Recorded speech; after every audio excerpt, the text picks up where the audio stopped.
Char! Hello mga kababayan, this is Troy. You're watching again short for our today's short episode. Ayan, nasa labas tayo ng aming apartment. Dito ka kayo sa Old Town. So, oras natin ay 6:31 ng gabi. Yes, so I decided after ko mag-premiere ng vlog kanina, ay lumabas-labas, magpunta ng Old Town, lakad-lakad na konti, magmuni-muni, para namang mabuhayan tayo ng kalooban natin. Yeah. So, I decided na magalaga dito sa Old Town at syempre kukuha tayo ng mga pictures and videos mamaya after. So, nandito ako sa Dolce Vita. Yes, again. Order ako ng isang pancake dahil nakikrave ako sa pancake nila. Masarap dito. I will show you later yung itsura ng kanilang restaurant dito. Sa may gilid-gilid lang dito sa may Old Town. Yes. So, samahan niyo ako sa ating after duty gala, lakad-lakad at magkamustahan tayo mga point of view natin ng mga realizations natin for this week. Natapos na namin ng isang linggo, di ba? So, samahan niyo ako sa ating short vlog for today. Yes, and I hope na mag-enjoy din kayo sa short vlog na gagawin natin for this episode. Before anything else, again, please help me to reach 12,000 subscribers and please don't skip us. Ayan, medyo low-key na ako vlog natin. Nahiya ako, ayan. So, wala tayong dalang tripod. Ayan, nakapato lang sa babot ng akin. Ayan daw, kita guys. So, pilit lang siya. So, ayan, samahan nyo lang ako magkala-gala ngayon. Kasi kahapon, in-open yung Summer Festival. Kaya hindi ako nakapunta dahil alas 9 ng gabi ang opening ceremony. Pang umaga ako kanina, hindi ko kakayanin. Bangag ako pa pumunta kahapon. So, ngayon na lang ako pupunta. So, dumating na ang ating order guys. Order lang ako ng isang chocolate banana na pancake. Mainit-init pa siya. Kaya siyang ice. Kaya, diba, mas baka mag-pancake lang sa Europa. Yan. Ito kasi before, the second season ko dito sa Croatia, di ba, nag-work ako sa isang restaurant, assistant ko. Madalas kami mag-change menu itong Dolce Vita. Nakapalit nito ay wok. Tapos bibigay nila sa amin itong ice cream or itong mga pancake. Masarap siya guys. The best pancake sa Old Town. Yeah. Gusto ko banana. Alam mo naman, hilig ako sa saging. Ayan, sarap siya. So na lang, deserve naman natin dito ating sarili. And in just 7 euros, meron ka ng best pancake dito sa Old Town. Gusto kayo. Ako talaga, deserve ko gumala this week. Lahat ako ay gamit na gamit.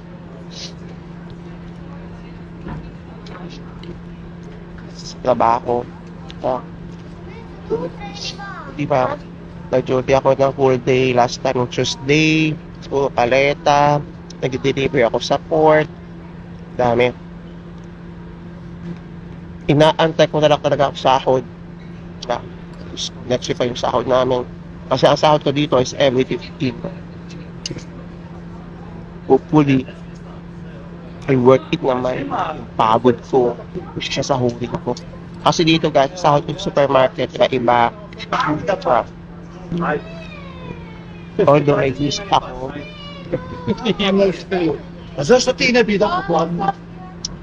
Pero, every month, iba-iba ang sahod ko kasi nga may mga bonus, incentives, mga ganyan. And pag nakota ng store namin yung pag na-reach ng store namin yung quota, ayan, another incentive yun. Tapos Sunday duty, nag-whole day pa ako. Binabayaran ng amo ko yan. Yeah, hindi siya thank you lang. Binabayaran talaga niya. And kudos sa amo ko kasi very hands-on siya pagdating sa sahod.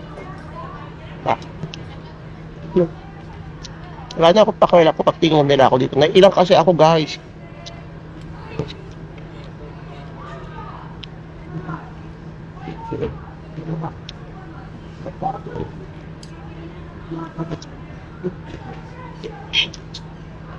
Hindi na rin ako bumili ng Coke kasi ang mahal, 4.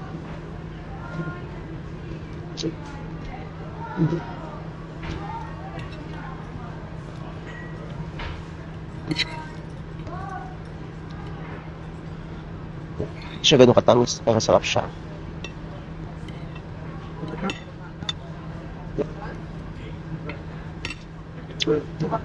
Worth it. 7 euros guys. Super worth it. 7 euros dito.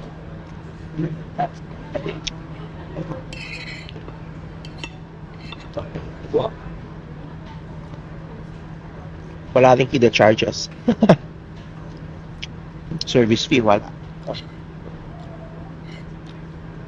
Na ano kasi ako, nabubuli ako sa bahay, walang wifi, hindi ako makapag-live kasi nga kasama ko lokal, di ba? Hindi ako makapag-ingay.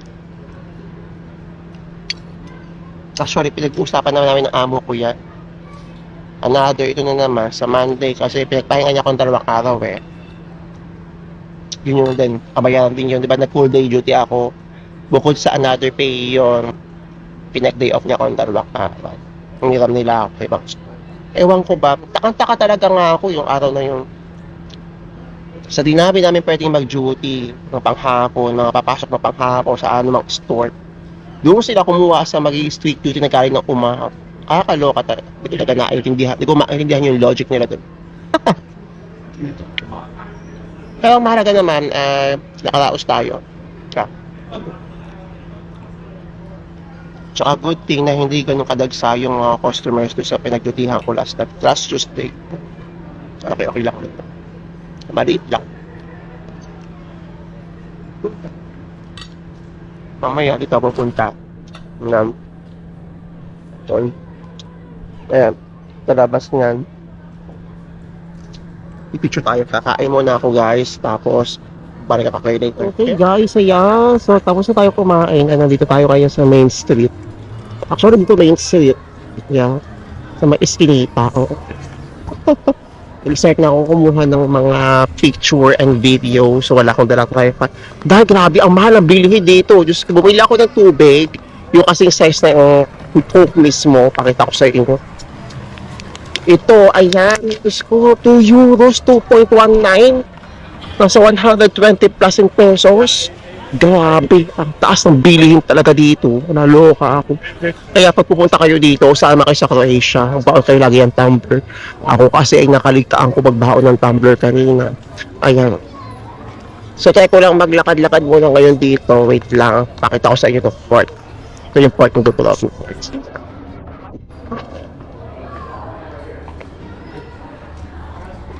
Steve! Gusto ka? Kaya siya.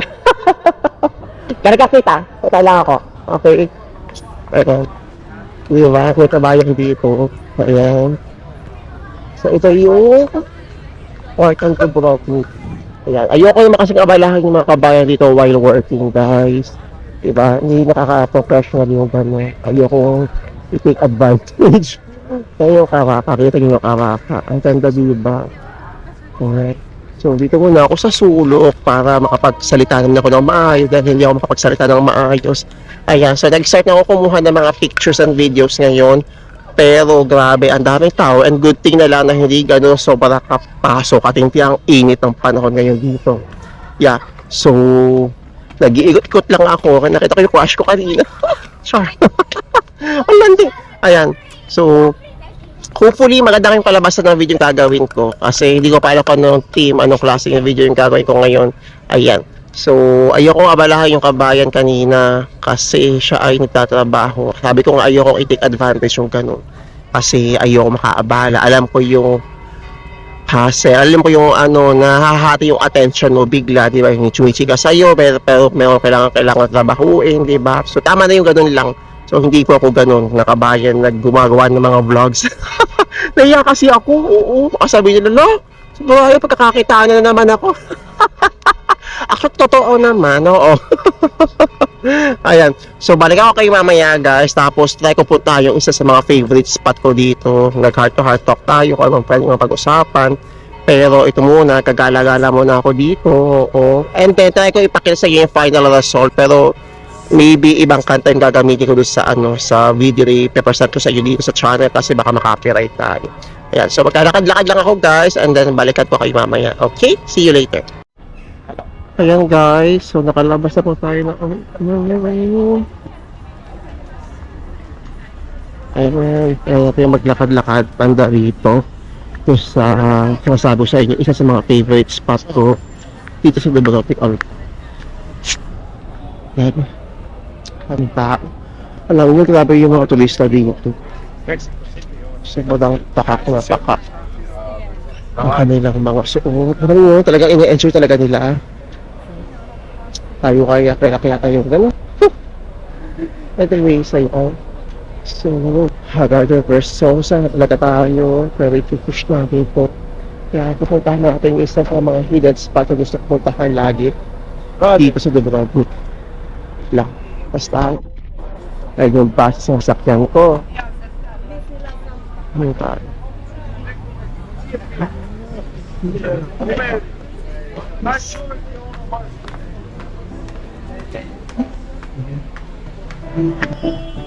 Ito lang tayo, mag-isa lang tayo. Kaya, sabi naman sa iyo, wala akong circle of friends dito. May mga kaibigan ako pero hindi talagang dito lang na grupo. Kaya, mag-isa lang talaga. Ito siya.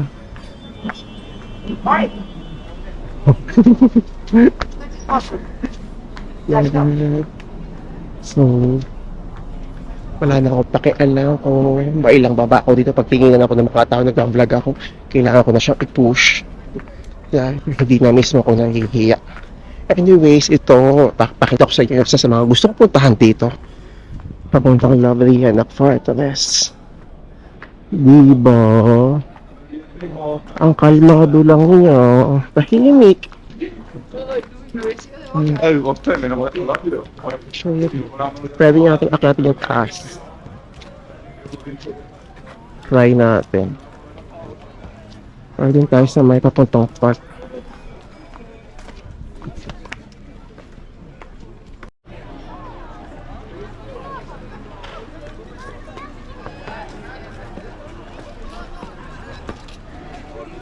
Hindi ko na inakyat, guys. Kasi ang dami tako.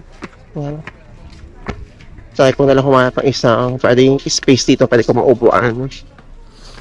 Pahinga lang tayo bago tayo umuwi. Feel ko naman na isa enough na yung mga nakuha kong video and pictures kanina. Yeah. Ito yung goal ko din. Gusto ko ito makilala si Flying Terrace Dubrovnik. Yes.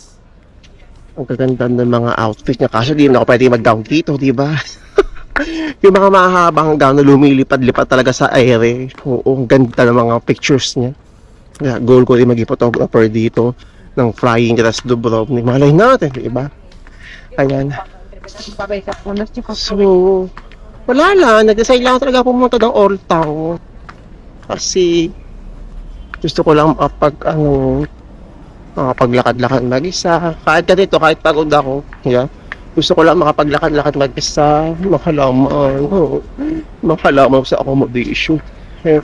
Tapos, ayun, gawin lang yung mga bagay na ginagawa ko talaga after duty. Kasi, tagal ko na hindi siya ginagawa. Yes.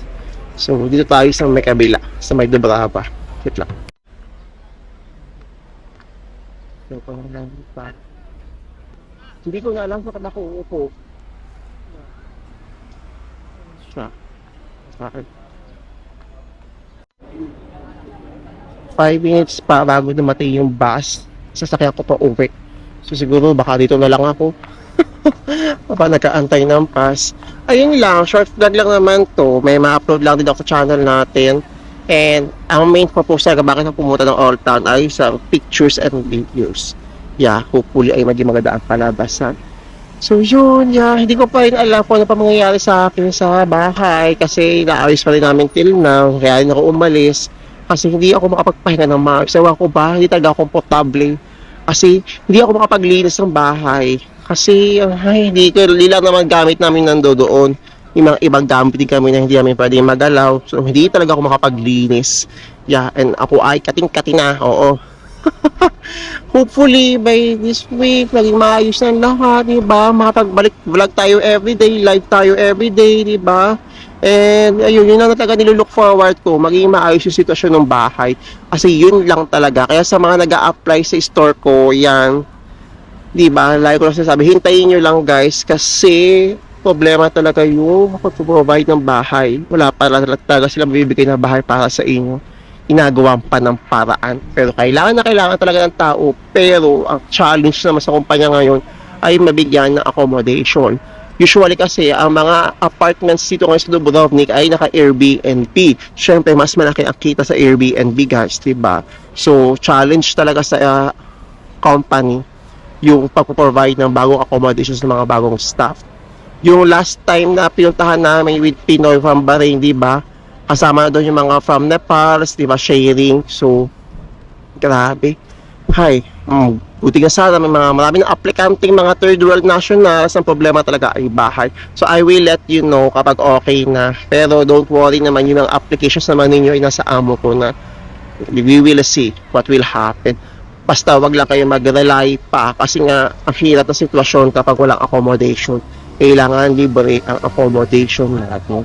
Sa mahal pa ng mga bahay dito sa Dubrovnik, ang hirap pumanap ng below 500 euros kasi ang housing allowance sa company ay 150.